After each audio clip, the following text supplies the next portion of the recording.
ते विष असो की अमृत असो, अमृताचा विषयाचा भाव तुझा आहे, पण तुझ्या प्रती मातृत्व भाव मातृपितृ भाव माझ्या अंतःकरणामध्ये आहे. म्हणून माते जशी आलीस तसा मी स्वीकार करतो.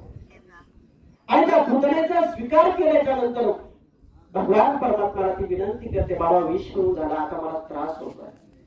आता तू जिथपर्यंत भरलेला होतो विष तिथपर्यंत तो घेतलंच, पण आता माझं अंतःकरण खेचून घेतोस.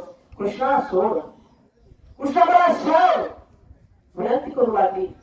सांगितलं तू माझ्या मार्गाने येण्यासाठी मला शोधण्यासाठी इतके प्रयत्न केलेस, भाव कुठलाही असो, परंतु एक असताना तू माझ्यापर्यंत आलीस, हे काय तपश्चर्या कमी आहे. तुझं भजन, तुझं समर्पण, तुझी येण्याची एकनिष्ठता, एकतत्व हे काय कमी आहे का? तेव्हा तू ज्या भावाने आली असशील, पण माझ्यासाठी तू माता आहेस. आता मी तुला माता म्हणून स्वीकारलाय. जन्म